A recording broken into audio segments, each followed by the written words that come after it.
Yep. What's up, everybody? Welcome back to another episode of the 10-7 MMA channel, podcast show, whatever you want to call it. We're so sorry. We had a couple technical glitches there. We had the live posted earlier and it just wasn't working. So I don't know if there's a StreamYard update or what's going on. Anyways, I apologize. Hopefully people will migrate over to this stream now that this one is live, because I saw we had Tehran and a couple other folks on the live stream. So sorry, guys. Hope people are making their way over. We still don't know what's going on. Hey, Tehran, you found us. Yes, let's go. What's up, Tehran? What's up, Western? Yeah, sorry about that, guys. Still don't know exactly what happened, but we are back. Not only are we back, and I hate to say this because I wanted UFC 319 to be the biggest card of the year, but I must admit, I think UFC 322, everybody is saying from top to bottom, and this is the pre-show analysis. Obviously, we'll see how it unfolds and how everything goes, but like, this might be the most stacked card of the entire year. I'm going to venture to say it is. Justin, what do you think? How crazy is the card for UFC 320? Oh man, it's incredible, man. We have incredible matchups from top to bottom. We have an incredible female showdown. We have an incredible main event guy. Islam going for double champ status. Crazy. Man, you have Bo Nickal on his return. Leon Edwards, former champ, taking on Carlos Prates. I mean, I am very excited for this card. So we're going to talk about it a little bit in detail. Now, you not only mentioned that we have the we have Islam Makhachev going for his second title. We have a couple unprecedented things happening. So I want to just take a minute as we start the show off to talk about UFC 322. And by the way, Western says, I don't see Tehran. He was in the other stream. I'll message him. No, he's on here. Tehran just said, what's up, boys? So I think he's in. I think he found it. But thank you, Western. I appreciate it. If anybody's on the other stream, if you could let him know, too, that we had to move and shift to a new stream, that'd be great. There's some crazy stuff happening here. As far as I'm aware, and this is what I believe Ariel Hawani said, I can't remember. Somebody said this earlier, but I believe this was the first time in the I think Luke Thomas said this. This is the first time in the history of the UFC that we have two people going for double champ status. We have Islam Makhachev trying to get a second title in the second division, as well as Weili Zhang. So this is unprecedented. The co-main and this is a historic event, okay? Not only do we have a historic event, we have probably one of the biggest stars in the sport looking better than he's ever looked, coming in against the guy who's amazing, is an amazing striker, and gave somebody with similar fight style, similar type of training, similar type of mentality, Bilal Muhammad. He just beat him, and he showed the blueprint to beat him. I mean, this is crazy, and everybody's saying that it's going to be Islam's biggest challenge. On top of that, that is the championship fight for the welterweight division. And look at this. We have a stacked welterweight card. We have Leon Edwards versus Carlos Prates, theoretically title contender. Sean Brady versus Michael Morales, theoretically title contender. And either of the winner of that, by the way, I want to talk about that fight in a bit. And then on top of that, we have Shavkat waiting in the wings. We have, we still have Kamaru Usman waiting in the wings. We have so many moving pieces. Yeah, we have so many moving pieces to the welterweight division right now. It's absolutely mind-blowing. So, Justin, I want to turn over to you in terms of the crazy way that the welterweight division is stacked, what we're going to see unfold on Saturday. And then we got Ian Gary waiting in the wings. What do we even make of the welterweight division? Do you have any notion or any idea of who you would slot in next? Obviously we'll have to say, hey, if this person wins or that person wins, but who's even going to be next in line for the welterweight strap? Man, there's so many implications with all these fights coming up for title implications that I can't even make a call right now, because who knows? It's really going to see. I think it's going to depend on where the UFC goes, the location, ticket sales. You get Ian Gary. Can you imagine going back to Ireland and Ian Gary fighting, for that number one contender spot or even a championship fight? You have Shavkat, who I think is injured right now. I think I saw some. I wasn't sure if it was a troll or not, but somebody said Shavkat was injured. But regardless of that, man, there's just so many guys that are right there waiting. Excuse me. I'm just excited to see how this plays out. Yeah. Hey, Louisa, by the way, can you do me a favor? For the old stream that didn't work, can you delete it in StreamYard? Because I think people are still getting onto that video. You know what I'm saying? Yeah, so delete that one. That's probably part of the problem. But I do. Yeah, that's what I'm saying. So delete the other one in StreamYard, and then it will hopefully get rid of that second live stream. Yeah, that's exactly what I'm saying. Okay, so hopefully we're gonna clear that up, and then we're gonna get everything. Like, I think people are like don't know which live stream to pick because the old one is still up there simultaneously. So hopefully now, once it's taken down, people can find their way to the correct stream. Okay. So yeah, it's so crazy right now to think about that, to think about Shavkat. I mean, Shavkat must be injured. We haven't heard jack from him. We still got Ian Gary. We got Leon Edwards, who's making a plan. He made a plan today on Ariel's show saying, hey, he's going to go in there and find his way back to the title. But then we got Kamaru Usman, who doesn't want to fight anybody until he gets a title shot. I mean, it's crazy. It's wild. It's an amazing time to be a fan of mixed martial arts. But UFC 322 is so beyond stacked. Justin's going to make prediction videos this week for the main and the co-main event. Maybe we'll even throw in another one if you see fit, if you want to talk about Beneil or any of these other guys. But we got so many great predictions. We're not going to talk about the main and the co-main yet because I want to wait for Justin to do the breakdown, do his research and analysis, because I think it's going to be so much richer and so much more interesting once he has those insights. What's up, Pern? Welcome back to the show. I see Pern in the mix. But we're going to talk about the fights that Justin has already broken down because I think he's got some pretty interesting insights. We're going to start right off the bat with the Leon Edwards versus Carlos Prates breakdown. Okay, so we're going to talk about this fight, and I'm going to have Justin take it over here in a second because he already broke down this fight and he has an amazing prediction. But I want to start it off with one thing. I heard Leon Edwards earlier today talk about him needing to make a statement. He says, I need to make a statement at this UFC event. So I want to throw that to you first. Do you think if he's saying I got to make a statement to get back on top to get my title shot, does that mean he's going to fight a certain way? Does that mean he's going to try to get a finish? What does that mean to you as a fellow fighter? I think he just wants to come out and get a dominant win. And like we talked last night briefly about Leon Edwards. When I hear the name Leon Edwards, I think of extraordinary striker. I think great high kicks. I think great straight punches. But something I didn't take into consideration, something that he utilizes a lot, is his wrestling and his grappling. And I think he's going to come in there almost with a Hamza approach and really be grappling heavy here and just come away with a dominant win. Do I think that means going there and starch Carlos Prates? No, I think Carlos Prates is a little bit too dangerous. He's very dynamic. He's very explosive. He's very unpredictable on the feet, but I think taking him down and holding him down and grinding him out for a dominant win is what he means by that. It's very interesting. So he actually said on Ariel's show today, he's like, if it goes to the ground, if we get down there, it's gonna be, he's like, I'm gonna twist him up, I'm gonna do my thing and really get him on the ground. But then again, he ended with that, I need to make a statement. I don't know if it means he doesn't want to get on the ground, doesn't want to get into ground exchanges, wants to tear him up on the feet. I don't know, but we shall see. But how interesting, because I haven't heard many people give that prediction. I can't wait to see how this goes down. I think you're onto something. And you mentioned too, we mentioned when you were doing your fight analysis, I think you were saying something about you were impressed in terms of his ground game against Sean Brady, or who was it that you were particularly impressed with? Well, I mean, he took down Kamaru Usman. I mean, that's Yes. incredible welterweight champion. I mean, Leon Edwards, like I said, when I hear his name, I don't think wrestler, I don't think grappler. But after rewatching some fights, this guy can wrestle in that, and this guy can grapple. I'm not saying Carlos Prates can't, but I think Carlos has the advantage on his feet, and I think Leon has the advantage on the ground. If Leon's smart, he's going to implement his game plan, at least get Carlos to think he's going to wrestle before he strikes. Fascinating matchup. And again, Carlos has gotten multiple knockouts. He's really only lost once, and that was to Ian Gary. Last thing I want to ask you about this before we move on. The way that Ian Gary fought and defeated Carlos Prates, do you think that Leon Edwards is going to use that blueprint to any extent? Do you think he's going to try and fight similarly? Or do you think their fighting styles are too different that he's just going to mix it up and do it in his own way?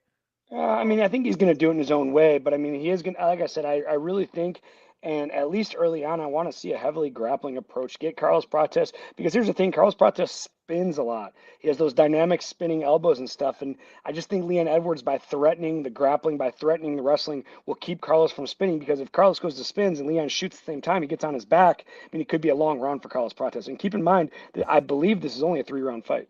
Oh, yeah. I think so. Yeah, for sure. It's got to be a 3-round fight. It is, what is it? It's not the opener for the main event, for the main card, but it's the second fight on the main card. So, yeah, it's got to be 3 rounds.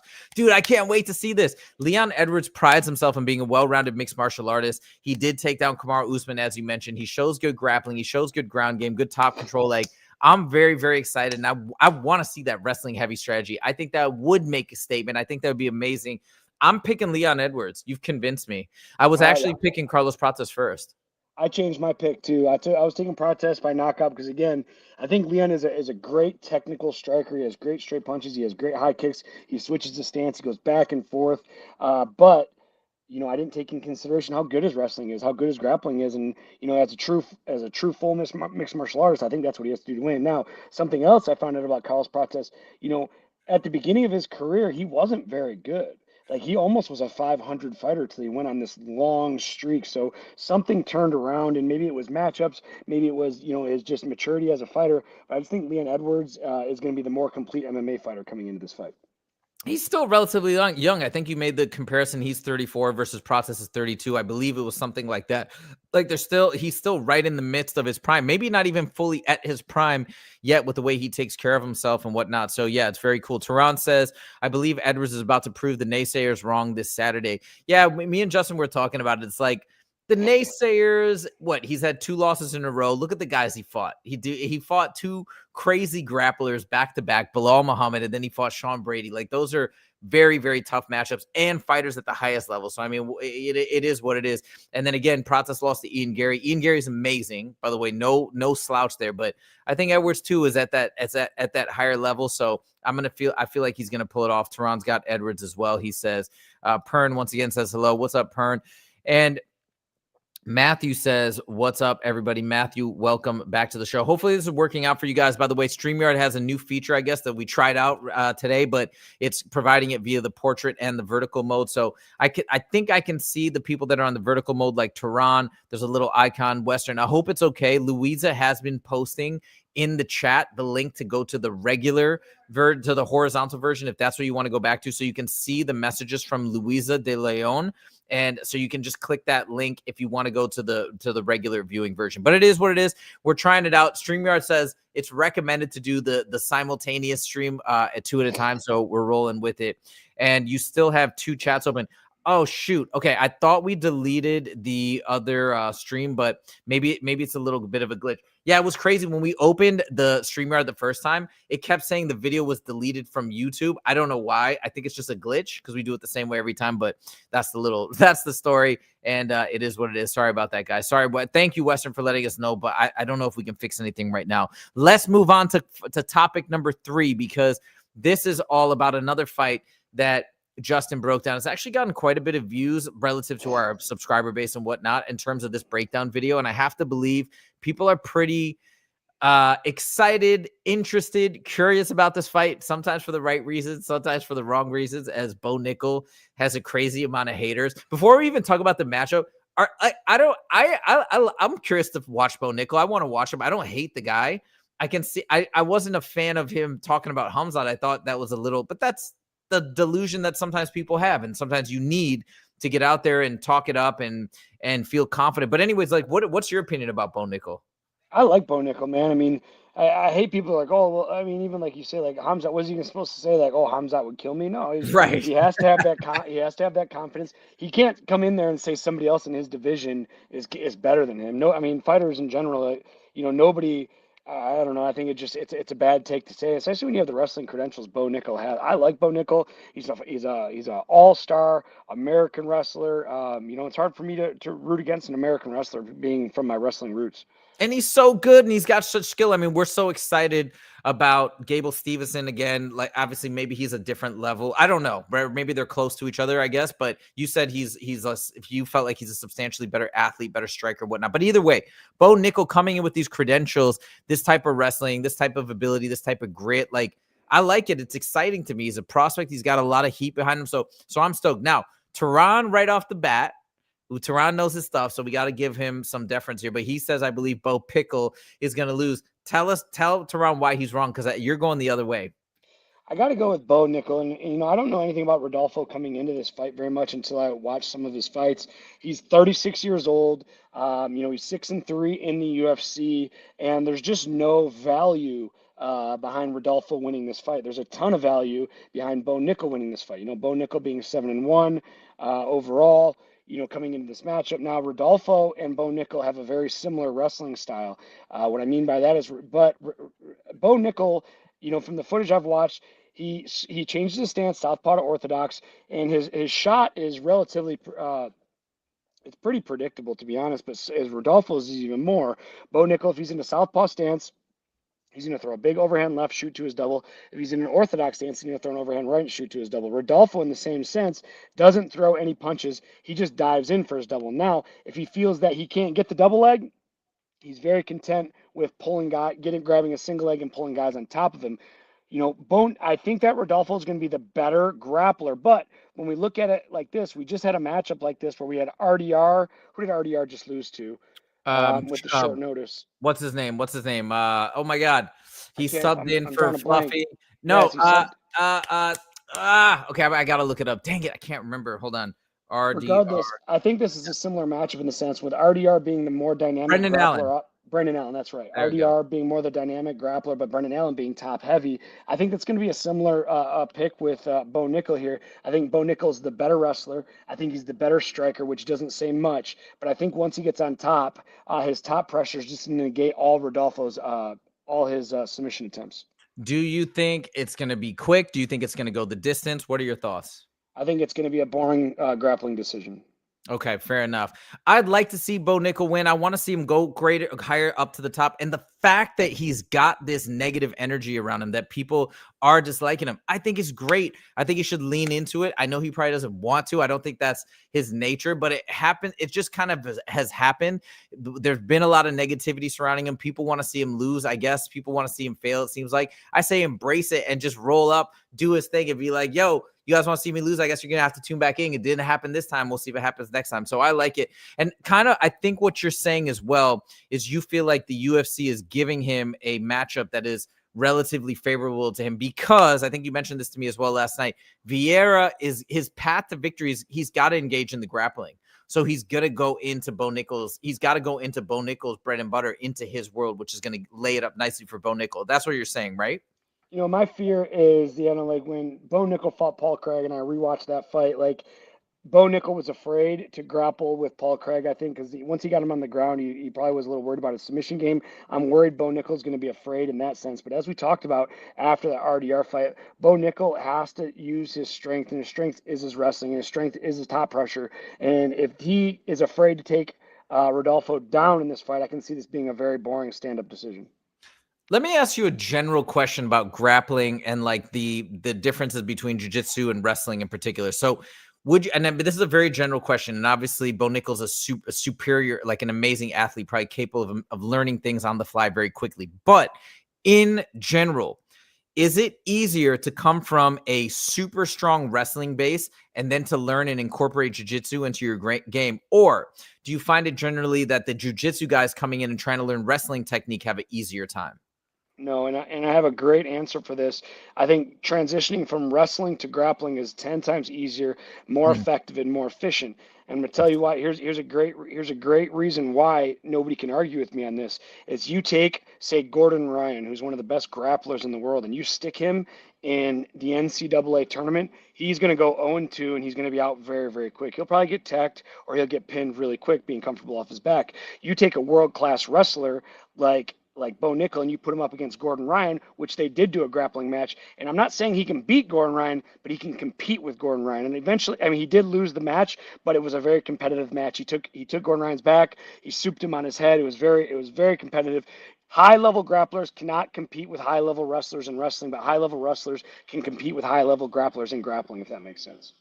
Okay, that makes sense. And also for the learning curve, no, that makes total sense. And then for the learning curve, would you say somebody coming in with a wrestling base, is it easier for them to get their heads around the fundamentals of jiu-jitsu versus somebody from the jiu-jitsu world trying to get to a comparable level in the wrestling world? You get what I'm trying to say? And the reason, real like just to color it a little bit more, like the reason why I asked is I see somebody like Khamzat Chimaev with a very heavy wrestling base, maybe didn't grow up doing jiu-jitsu, but it seems like, his submissions are crazy. And he's picked them up and adopted them into his game relatively quickly. So that's my question. Which side is it easier to incorporate that skill set into? I think it's easier from wrestling from a wrestler to go to grappling, because from the wrestling fundamentals, you learn heavy side top pressure. It's like when I get on top of people compared to a grappler. I'm not saying I'm not saying this is 100%. There are incredible grapplers out there that can transition to wrestling, but as a whole, the top pressure and just the pressure from wrestling transitioning grappling is way more effective than grappling transitioning to wrestling. Okay, there you go. So maybe that also colors our prediction and our idea. Like I'm rolling with Justin here. I think that the UFC is probably setting Bo Nickal up. Also, the wrestling base coming into jiu-jitsu, it's kind of like Vieira's coming in from the other side, the other angle. So all things being equal, we got the age difference. We got Bo Nickal trying to make a statement. I think Bo Nickal's going to get it done. Pern also has a quick comment. He says wrestling is also very organized in the US and the training seems so brutal. Yeah, Justin says all the time, a lot of people don't like to do wrestling training or don't want to wrestle because it's the hardest, most grueling, most difficult. Like you don't even look forward to wrestling practice, right? Like it's just you just kind of keep going. Whereas kickboxing training, at least from my experience, is a blast. Like who doesn't want to go and hit pads? Who doesn't want to go in and do some kickboxing sparring? Like that stuff is so fun. At least to me, is so fun. I've never tried to go into a wrestling practice, but you always say it's terrible. And that's why a lot of times as fighters get older, right? They skip wrestling practice, but they go to striking practice. Yeah, Yeah. absolutely, man. It's here's with grappling too. In wrestling, it's all top position dominance. You understand? Like in wrestling, you want to be on top. You have to be on top. If you're on bottom, you're losing. Now, when you get tired in grappling, you can pull guard and lay there and still, take a rest and maybe even find a submission. When you're on bottom in wrestling, you're losing. So it's that much tougher. And now, guys, I want to let you guys know, if you have been noticing the last couple weeks, Justin has to pop off at 2 p.m. PST because he's coaching wrestling. That was actually his son that just jumped in the back of the car. So we're going to cover one more topic, and then I'm going to stay on after Justin bounces. We'll talk about topic number 5, and hopefully we can have a nice back and forth with the chat and with the people that are still on about the Ante Delija situation, because I want to talk about that. The whole thing is crazy. I heard Ariel talking about, again, the Tom Aspinall situation with Leon Edwards as well earlier today. So we'll chop it up about that. But, there's a big story here today. And I don't know if I imagine this has no legs, okay? But I wanted to throw it out to you because, as you guys may or may not know, right, Francis Ngannou trains at Extreme Couture, which is the same gym that Justin trains at. Now, I remember you mentioned not too long ago that you haven't seen Francis at the gym in a very long time. It seems like there's no fight on the horizon, so he's probably not in there training. He's doing his thing. I don't know exactly what. I know he's at a PFL event recently, but on TMZ, this broke out today that him and Jon Jones, I don't know if they're talking directly or with a promotion or some combination thereof, but he's saying that the ultimate fight to make is going to be Jon Jones versus Francis Ngannou. And I think two things that were thrown out in this TMZ article, I'm going to pull it up in a second. Two things that were thrown out was them potentially fighting at the White House, which there's no way that's going to happen, I don't think, or fighting in some MMA boxing hybrid organization, maybe like Dirty Boxing, which is Jon Jones' promotion, and setting something up like that. First of all, like, does this excite you? Do you want to see Francis Ngannou compete against Jon Jones?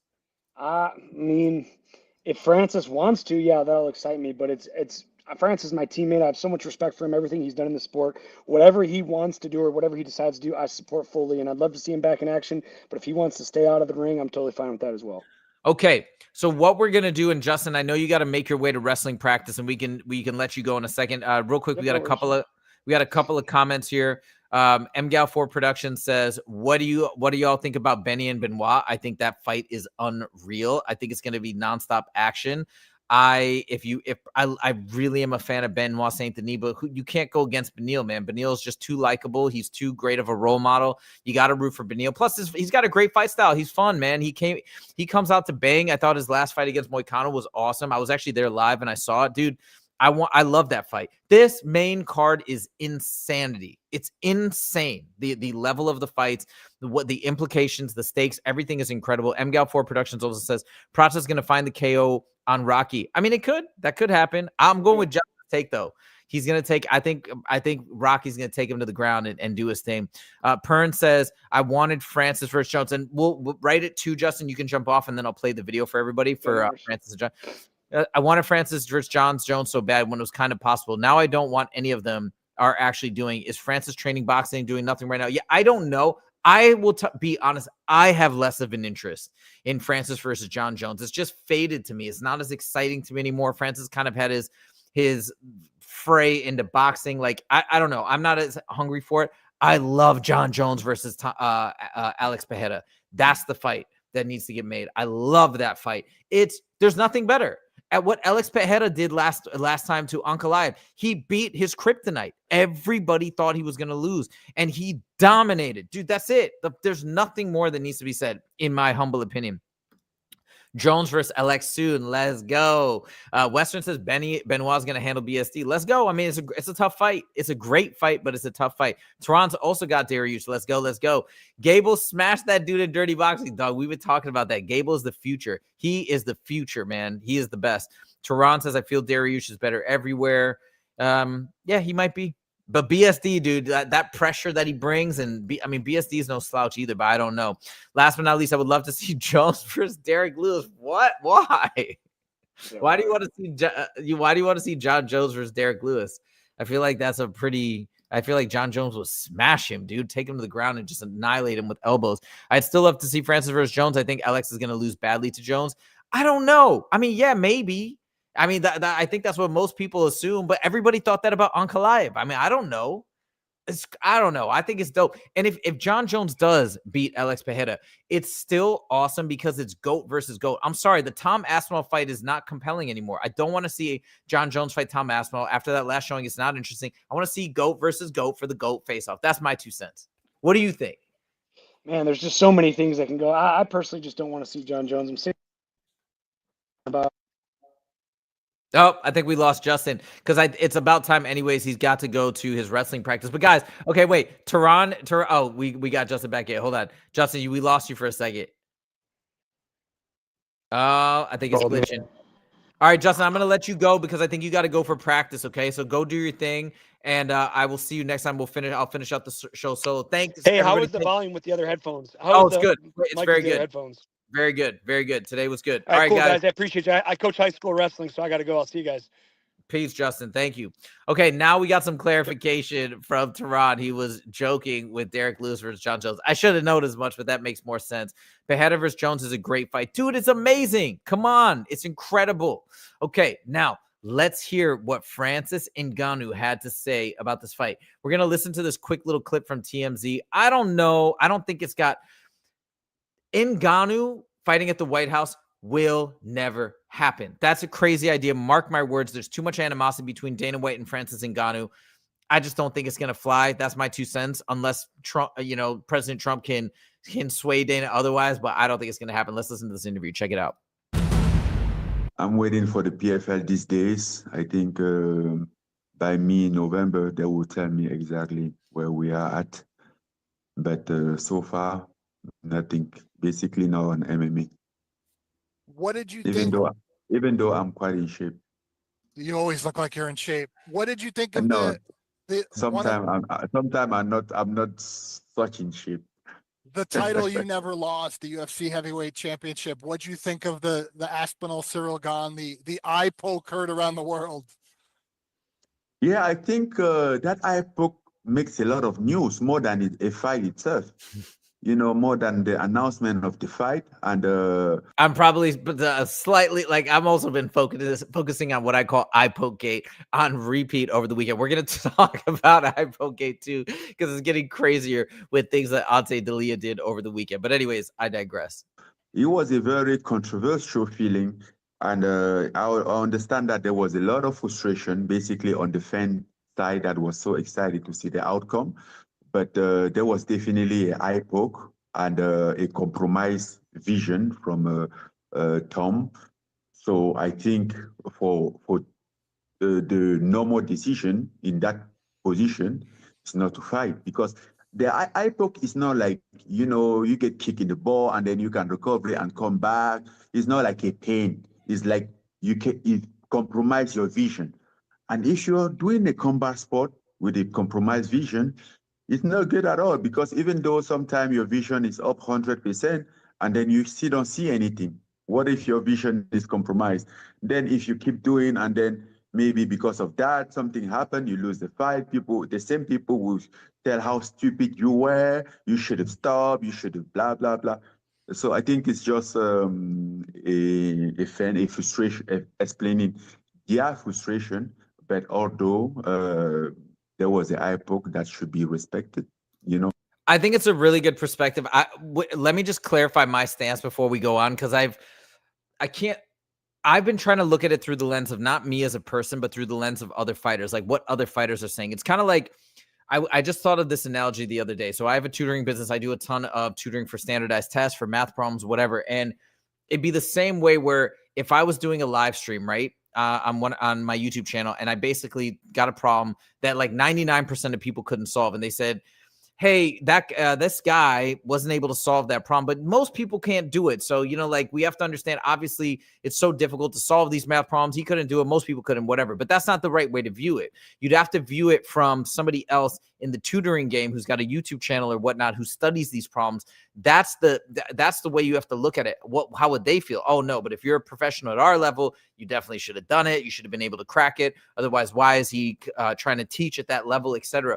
So you have to look at it through that lens of other professionals in the field.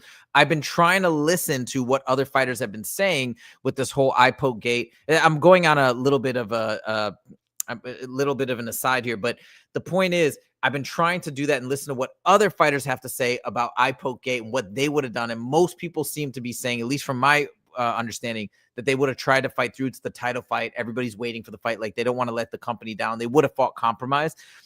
But I think this is a valuable opinion too, because I'm not saying I know. I'm trying to defer to the experts. But Ngannou right here is saying something different. Hey, you can't see your compromise. Like, you got to step away, because also if you do go out and fight and lose, people are going to be like, how dumb was that? That's a good point too, right? So we want to be as open-minded as possible when we're considering these points. I just want to point that out as we're going to talk about eye poke gate again in topic 5. Let's let Ngannou continue.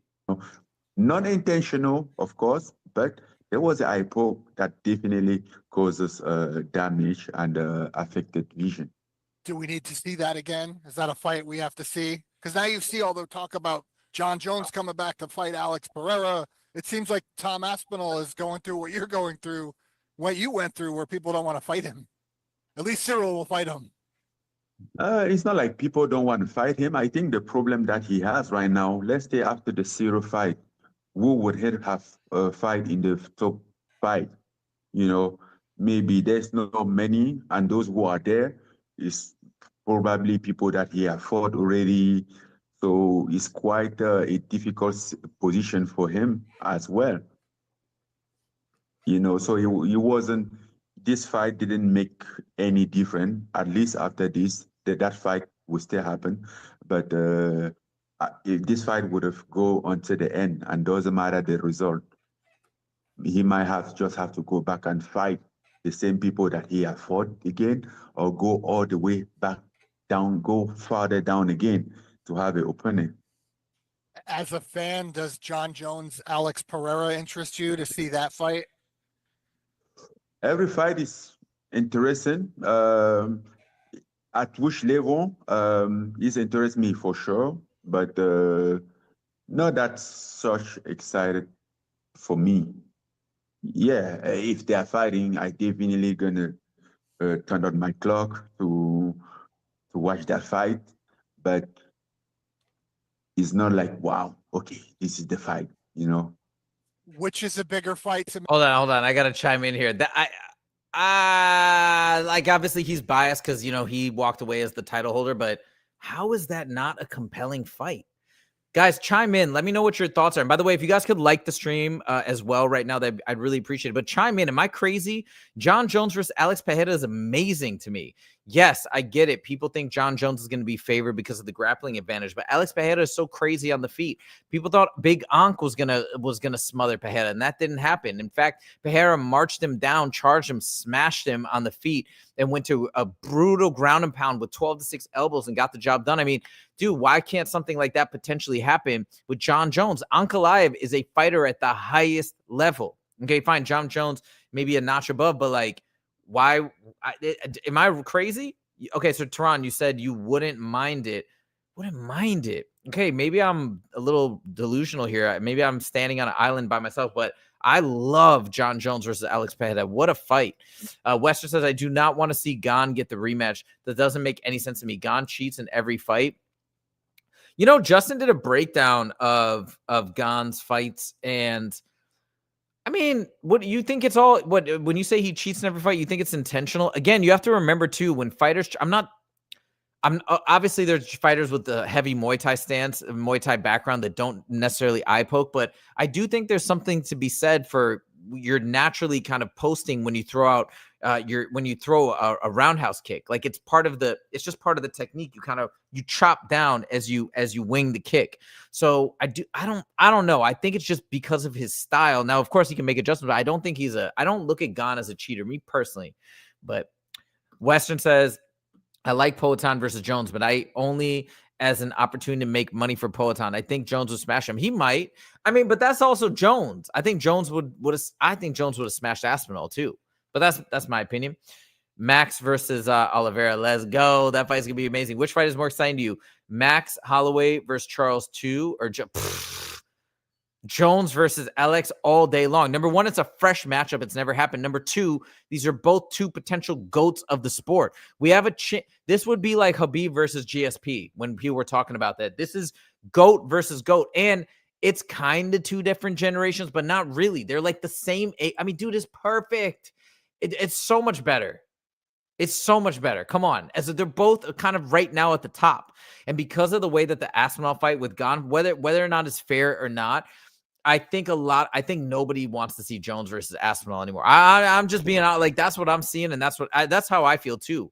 My desire to see that fight completely disappeared. If Aspinall would have gone out and smashed Gon, I would feel differently. But the way that it went and all of that stuff, like, I don't know. But I see Western says he disagrees. He thinks Max versus Olive's his way. Look, that's an amazing fight. Don't get me wrong, but no, Alex versus Jon Jones, like, that's the type of fight that is a once-in-a-lifetime fight, in my opinion, and just an absolutely incredible fight. But that's me personally. I totally get your opinion. All right, let's keep listening to Francis here. Making the White House, Jon Jones versus Alex Pereira or Jon Jones versus Francis Ngannou? You know the answer. You don't need me for that. Should I answer?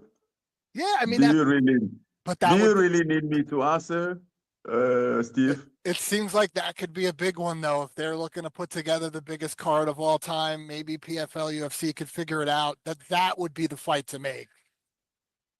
Biggest fight of all time can only happen with Jon Jones and Francis Ngannou. That's all what I can say about that. No disrespect for other fights or for other fighters. I think I respect all the fight and all the fighters, regardless of if they fight the main card or prelim or whatever or wherever.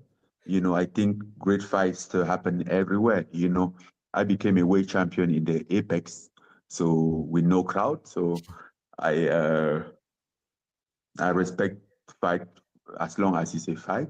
People putting in, you know, it's not about the place, but if you want to say biggest of all time, you make it biggest. And in the White House, it would definitely be the biggest. Okay, so I'm gonna give you guys my thoughts on all of that. Number one, I get what he's saying. I don't know. I feel like the luster has faded to some extent for this idea of Francis versus Jon Jones. What's up, Barat? I see you in the mix here. I don't know. I'm not as I wanted this fight so badly when Francis was in trying to negotiate with the UFC. I was like, if they make this fight, the world's going to explode. It didn't happen. Francis has been out for a couple years. He's had 2 boxing matches. He got beaten badly in the second boxing match. He had that UFC, he had that PFL fight, which was cool. I watched it. Massive props to Francis, but I just don't feel like he's as dialed into MMA anymore. I could be wrong. Justin said he doesn't really train at the gym, so that's my feeling where he's at. I just don't think he's fully dialed into the sport of mixed martial arts right now, and so it's not as compelling to me. I think Alex Pereira versus Jon Jones is way more compelling. But let me know your thoughts in the comments if you agree or disagree.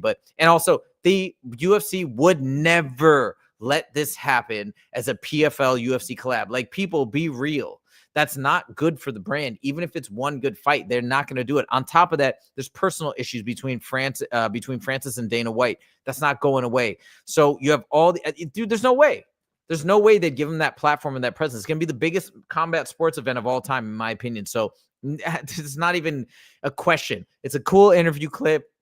I get why people were talking about it, but no chance, no way, no how. Tehran says, I mean, when you think about Holloway versus Charles, like a fresh matchup, considering both guys barely got going in the first fight, I get it. And they're two totally different fighters at this point. I get that as well. I'm just saying, if you ask me at this point right now, point blank, the two that what's more exciting is that one. Plus, Jones and Pereira are at the very top of the sport. I would say in that rarefied air of GOAT list, I think Max Holloway and Charles Oliveira are both former champs and both unbelievable fighters, but they're not at that top pinnacle point right now.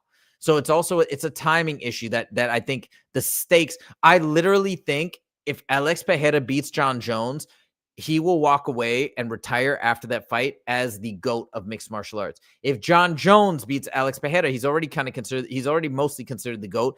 That's going to cement it, and he's going to walk away. It will be the final fight for both of them, and that's it.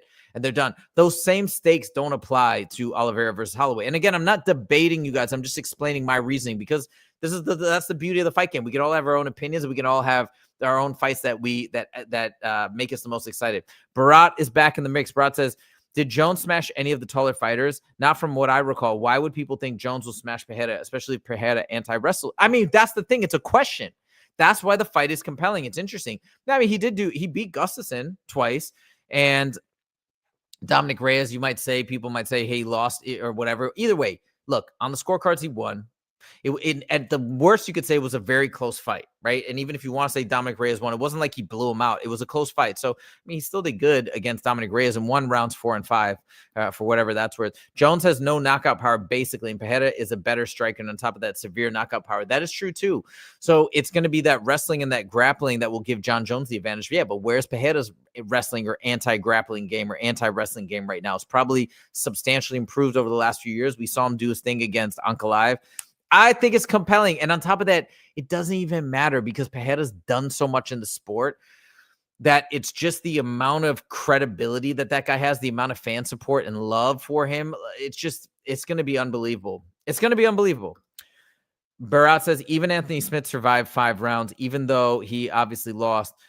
Yeah, I don't know if it's fair to look at other fights and say one way or the other how that's going to impact this, because everybody's got a different style, especially with Jon Jones, who has such a varied game plan and strategy per fighter. I don't think you can even do that. Like, I think some people might say, oh, well, Ciryl Gane is a kickboxer just like Pereira, and look what happened. So it's going to be the same thing. I think, again, there's too many nuances and stylistic differences. I think he's going to go for something very specific against Pereira, and that may not be with the aim of trying to get an early finish, right? I don't know. So I think there's just too many variables to say because that happened, this is probably going to happen here. Perrin says Pereira always has that shadow realm shot. Yes, I know. Oh my God, dude. And I don't even know who I'd be rooting for in that fight. I don't even know. I mean, dude, I've been watching Jon Jones for so long, maybe Jon Jones, but I don't know, man. I never want to see Pereira lose. It's crazy. It's a good fight, man. It's a really good fight. Not saying people shouldn't be confident in Jones, but people assuming it will smash him is yeah, I'm with you, man. I'm with you. And Western says, Max and Oliveira are both pound for pound way better than Jones and Poatan. Interesting. I don't know. I guess I just disagree, but I appreciate your perspective. Jon Jones is a good person. What's up? We're talking about your fight, dog. Again, you versus Alex Pereira. Okay, well, anyways, and then Tehran says, when all is said and done, once Holloway leaves the sport, he will be considered a GOAT. Yeah, look, he's a legend of the sport. And, I mean, do you really think he'll be in the GOAT conversation? I feel like for the GOAT conversation, we have Anderson Silva, GSP, Jon Jones, and Khabib. Maybe some people disagree with that, but it's kind of like in that zone. Would you put Holloway in that realm? So I don't know. Yeah, I think you know what's funny?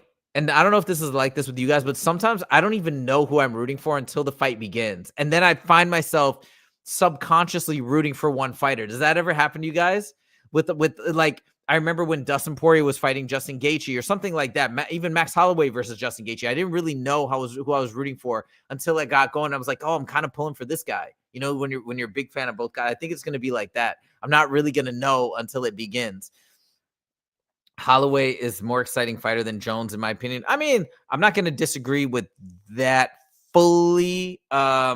Max Holloway is exciting, but how can you say Jon Jones is not exciting? Sometimes maybe you're not getting a rock'em sock'em robots, but watching the different strategies and the different game plans and how he literally looks like a different fighter in every fight, it's crazy, man. It's crazy. He's like Neo in the Matrix. Barat says, yes, I often don't know who I'm rooting for. Yeah, right? Isn't that so funny? Okay, cool. I'm glad to hear that other people feel. Oh, Western says it happens to him too. Yo, this is a common experience. How excited are you guys for 322? Who's going crazy for 322? Give me a thumbs up or tell me yes, or give me a scale from 1 to 10. How excited are you for this card? I'm freaking out. Okay, anyways, let's get on to and keep the comments flowing. I'll keep checking back. I just want to get back to this last little thing that happened over the weekend. And Western says Jon Jones does nothing for him. Pern says yes, very excited. 10 out of 10. Let's go. Oh my God. It's too good. It's too good. Okay, let's talk about this Ante Delija scandal, and then we're going to close out the show in a little bit. I don't know what you guys think about this, but Ante Delija, let me see if I can find the post. Ante Delija over the weekend, appeal post. He's apparently appealing what happened with the, I found it. If I can get a clear image here, hold on. It's all blurry. Here we go. If I can get, I'm going to show you guys this image right here. So Ante Delija is appealing what happened with him versus Salsa Boy. And here's what he says. If you guys can read this right here, it's a little small, but it says, I'm not sure if I hit him. Okay, so here's 5 points for why he wants to get an appeal and why he's asking for a no contest, which is funny to me because when he was talking about the eye poke with Tom Aspinall, he's like, the penalty should be severe. And somebody even asked him if it should be a DQ. He didn't respond to that. He didn't say yes or no, but he's just like, I just think they should be very severe. And then now he eye pokes somebody and he wants a no contest. I just find it ironic. Now, he also gives these 5 points. He says, here's the reason for my appeal. I'm not even sure I hit him in the eye.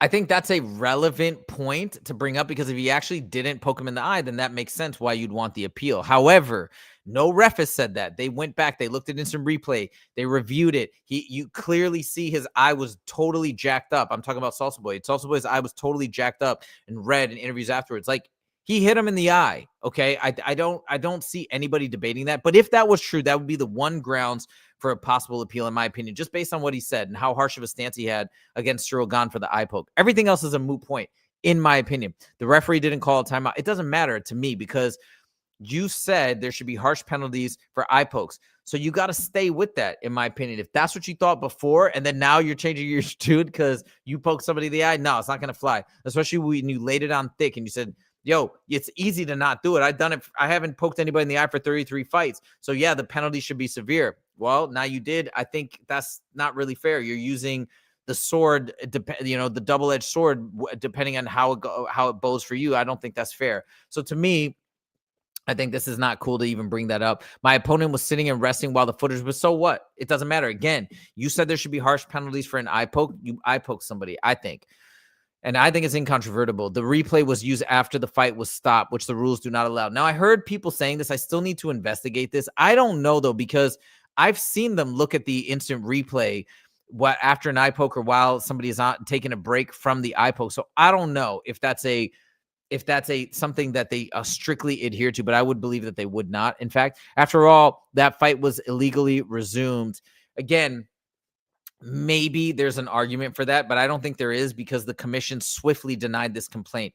And as I mentioned in a video I did yesterday or 2 days ago, if there's a swift denial of a complaint, at least in the legal system, I assume it's somewhat similar protocol here, that means there's no legs. That means it can be dismissed on the basis of the complaint as is. They don't need to do any further investigation. Basically, it's a meritless claim.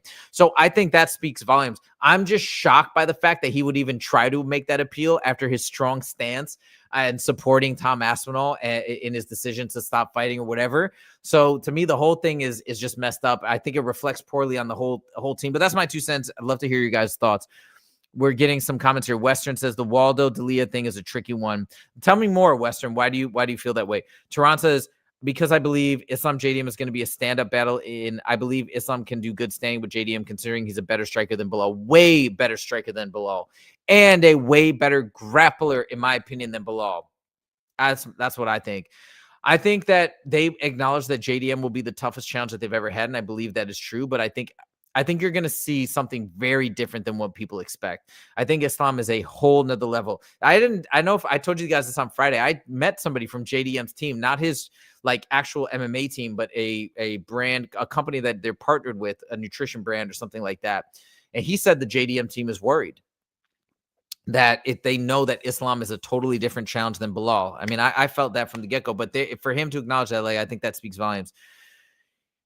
Western says he hit him in the eye. That was obvious. Thank you. That's my main point. So, like, if it's obvious that he hit him in the eye, you just based on your own word and everything you said prior, like without looking hypocritical, that's it. Why are you trying to appeal? What's the reality? What do you guys really feel? Or is it just, I just feel whatever I want to feel to get me to win, to get me to do this is like, it's not, that's, you got to stay consistent, in my opinion. These are the things that other people are doing that I think is just a disaster. Prince says, this is such a mess. Yeah, they just need to re-roll that time. Yeah, I think they're going to. Dana White said that Tom Aspinall's eye injury is not serious and that he's recovering and just trying to get back on track, and they're going to try and rebook the fight ASAP. If we are lucky, if the MMA gods are glorious, we will have this fight remade in December. I'm wondering if they're going to try and hold Tom's feet to the fire and make him sign a contract extension, though. That's what I predicted. I said if it happens early, they're going to force him to sign a contract extension because of his boxing comments. I don't know. We'll see. We'll see if I was right, or we'll see if that gets publicly announced, but I don't know. Weston says, who's Josh Hokett going to fight? Delija? I'm not sure who Josh Hokett is. I don't know who that name is. Sorry, I must be a casual here. What? Because the fight was stopped, adrenaline dump. Have you ever had a fight restart in the UFC before? It's kind of unfair. Yeah, I get that. I get that it was unfair from the adrenaline dump, and I heard that argument. But it's like, what are you going to do, right? Like at that point, he's stopping the fight. And look, that is not, I don't think that's fully on the ref because he didn't do an above the shoulder wave. He interjected, he stopped it. Delija and his team misinterpreted it, but that's just, sometimes a misinterpretation can happen, and that's how it goes. He was in the middle of evaluating and seeing what was going on. So we have stops in action all the time for an eye poke or a groin shot. It's just that the fighter doesn't mistakenly believe that they won. But if they did, it's not like, oh, well, now we just have to call the fight a no contest, right? Like, I think it's still the better play is to restart the action and go back, because that's what's supposed to happen. You can't now change the protocol because somebody had an adverse reaction or thought something that wasn't true. So that, in my opinion, I get that there's the adrenaline dump, but that to me is a meritless claim in terms of how they should have modified the protocol or whatnot. But given the way it went, I want to see Waldo get the shot at Tom. Yo, I'd love to see that, dude. Waldo Cortez is a straight G. That guy's a legend. And that guy's like stone cold. You know what I mean? He's a fighter through and through. Fighter through and through. He's like, yeah, no way I'm stopping after that IPO. Like, and I'm not saying that again to say that Tom Aspinall 100% should have done something different or whatever. But you like, it's dope to see somebody do things again as a fan. Like, it blows me away that people are going in there and doing these superhuman things. Like, you poke me in the eye, I'm probably going to be in bed for like 3 weeks and crying. Like, for him, he gets poked in the eye, said, no, let's go again. I'll fight you with one eye. And he knocks him out. Like, that's a superhero. That's stuff that only we can dream of doing. Have you seen how huge Islam has got? Yeah. So, well, I've heard people talking about it. I haven't actually looked at comparative footage and photos, but people have been saying how big he's gotten. Andrew says, let's effing go. Let's go. Matthew says Josh Hokett is a beast. I got to check that out. Andrew says shocked face. Not sure why. No, the UFC is not rigged. Guys, let's not get on this narrative. The UFC is not rigged. Okay. There are some bad actors, people trying to manipulate things, maybe organized crime outfits, maybe different people like that. It's not rigged. It's a real sport. And I think whatever fights have been manipulated or messed with, I think the UFC is going to get a handle on it. And I think that they are going to figure it out, because this sport is too valuable and too amazing, and it's growing too fast for them to let the criminals win and the criminals infiltrate the sport. But yeah, yes, that is my opinion, but I hope I'm right. All right, guys, we're about to close out the show. Tehran says Islam JDM is going to be a stand-up battle.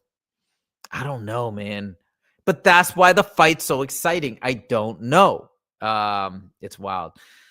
That's all we got for you guys today. Thank you guys so much for joining. Let us know what you think. Did you guys like the dual format? I think we're going to keep going with it because I think that's the new protocol on StreamYard. So hope you guys enjoyed it. Hope you guys liked it. Let me know your thoughts. And again, we'll try and do a better job of getting the vertical versus the horizontal available. So you can click right at the top. Hey, I'm on the wrong stream. I want to get on the other one or vice versa. So, but I think the chat is all unified, which is cool. And I hope you guys enjoyed it. If you guys could click that like button, we'd really appreciate it. We are having so much fun with this channel. We're trying so hard to get it to grow and make ourselves better, right? Maybe if we're not good enough yet to continue to grow, we want to improve. So if there's anything that you think we could do to make the show better, to make it more engaging, to cover different topics, etc., to get more of you guys involved in the show as well, let us know. We're all open ears. We're just trying to learn and be the best we can be. So thank you guys so much.